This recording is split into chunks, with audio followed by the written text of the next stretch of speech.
Welcome to Subramani.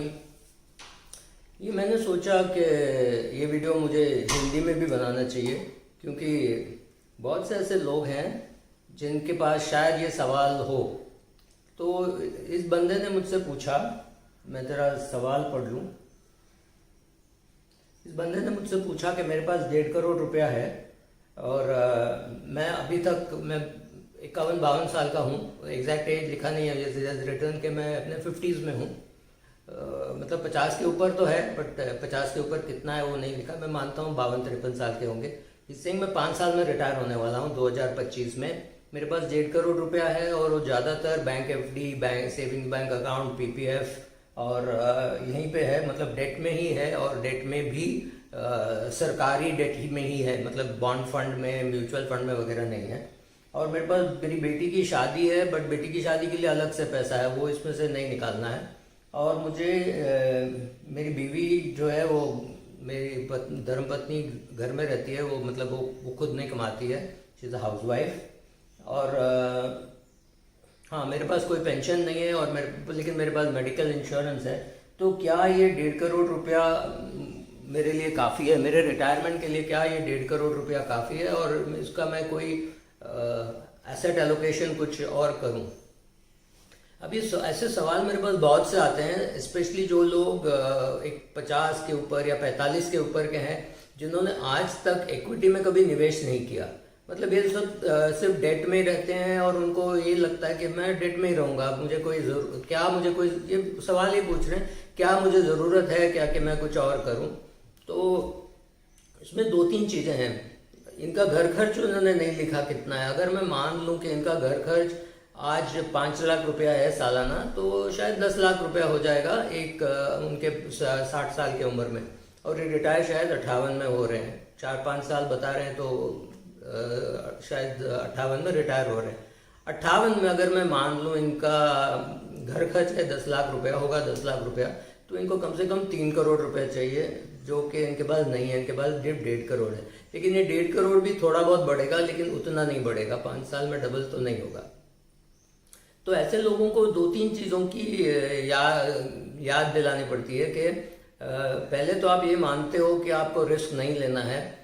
जब आप कहते हो आपको रिस्क नहीं लेना है, और सबसे बड़ा जोखिम आप तब लेते हो जब आप कहते हो मुझे रिस्क नहीं लेना है। जब हमको बचपन से ये सिखाया गया है कि डेट में रिस्क नहीं है और इक्विटी में रिस्क है। ये गलत बात है। इक्विटी में रिस्क शॉर्ट टर्म में है, और लॉन्ग टर्म में जब आप देखते हो तो डेट में ज़्यादा रिस्क है। क्योंकि डेट में ये होता है कि आपका जो पूंजी है वो उतना विकास उसका नहीं होता जितना आप चाहते हो। मतलब ये आपको प्रोटेक्शन नहीं दे पाएगा अगेंस्ट इन्फ्लेशन, क्योंकि महंगाई जो है उसके सामने आपको प्रोटेक्शन चाहिए। अगर महंगाई 4-5% भी है, जो कि अभी फ़िलहाल तो 6 है, हम ये मान के चलें कि 4-5% भी है, तो आपको ये जो इंस्ट्रूमेंट में जिनमें इन्होंने अपना पैसा पूंजी रखा है उसका ग्रोथ उतना भी नहीं होगा। क्योंकि इसमें मान लीजिए कि अभी उन्होंने एक एफडी रखा है जिसमें उनको 6% उनको ब्याज मिल रही है। तो उसमें उनका अभी तो सैलरी भी है, तो इनका 20% कम से कम या 25%, मान लीजिए 30% टैक्स जा रहा है। तो 6% में 30% चला गया तो 2% चला गया, तो हुआ उनका 4%। 5-6% अगर अभी महंगाई चल रही है और आपको 4 मिल रहा है, मतलब आप पैसा तोड़ रहे हो। अगर सिर्फ डेट में रखना है तो इनको कम से कम 6-7 करोड़ रुपए चाहिए रिटायर होने के लिए। अभी उतनी पूंजी भी नहीं है और जोखिम भी लेना नहीं चाहते। तो ऐसे लोगों को क्या करना चाहिए? ऐसे लोगों को पहले एटलीस्ट अपनी मन की शक्ति बढ़ा लेनी चाहिए कि ये जो फिलहाल पैसा है वो काफ़ी नहीं है।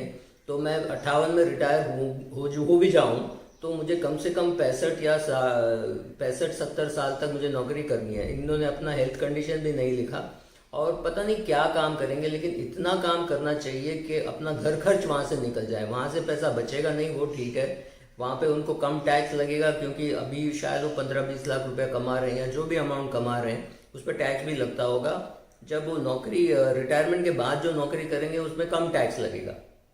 लेकिन कम से कम इतना कमाएं कि अपना घर खर्च निकल जाए, ताकि ये 1.5 करोड़ रुपया उनको हाथ नहीं लगाना पड़े। अपनी पूंजी को हाथ वो 65 साल में हाथ लगाएं या 70 साल में हाथ लगाएं, बट अभी नहीं। 58 साल में नहीं, 58 साल के बाद अगर उनको 10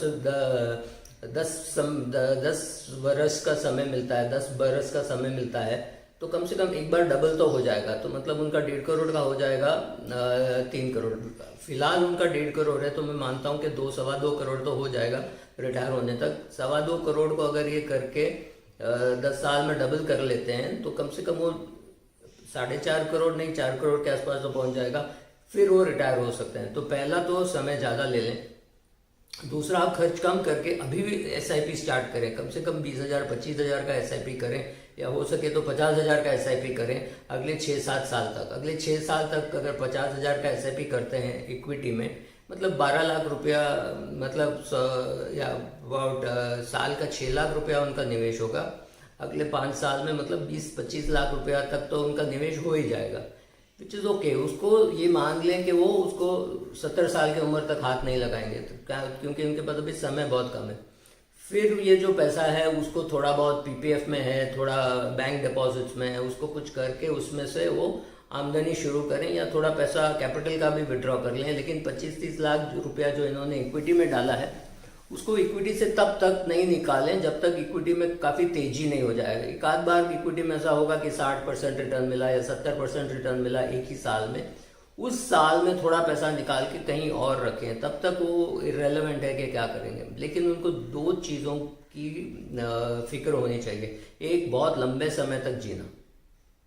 ये जो पैसा है उनका, उनको बहुत साल जीने नहीं देगा। ये पैसा जो है उनका 70-75 साल में ख़त्म हो जाएगा। तो अगले 25 साल क्या करें अगर 100 साल जिए तो, करेक्ट। इसलिए इक्विटी में डालने की ज़रूरत है और उसको ग्रो करने की ज़रूरत है। और उस इक्विटी फंड जिसमें भी डाला हो उसमें ध्यान रखें कि अगले 20-25 साल उसको छूना नहीं है, क्योंकि कोई तो आके बोलेगा कि इसको निकाल लो, वो कर लो, ये कर लो। वो नहीं करना है, एक एडवाइज़र के पास जा कर के ये सब करना है। तो long term money should be in equity, short term money should be in debt. अगर आप लंबे समय के लिए पैसा निवेश कर रहे हैं तो उसको आप PPF में डालें, और उसकी इतनी ग्रोथ नहीं होगी जितनी कि इक्विटी ELSS में होगी, लेकिन आपको शायद दोनों चालू रखना पड़ेगा। फिलहाल ये तो करें कि ATC का जो बेनिफिट लेना है वो ELSS से लें, क्योंकि उसमें अगला 10 साल उसको हाथ नहीं लगाएंगे तो भी वो मैनेज हो जाएगा, राइट। तो ये सब कुछ करें और फिर सोचें कि रिटायर कब होना है। अगर रिटायरमेंट भी 5 साल पोस्टपोन कर सकेंगे तो सुभान अल्लाह। Thank you.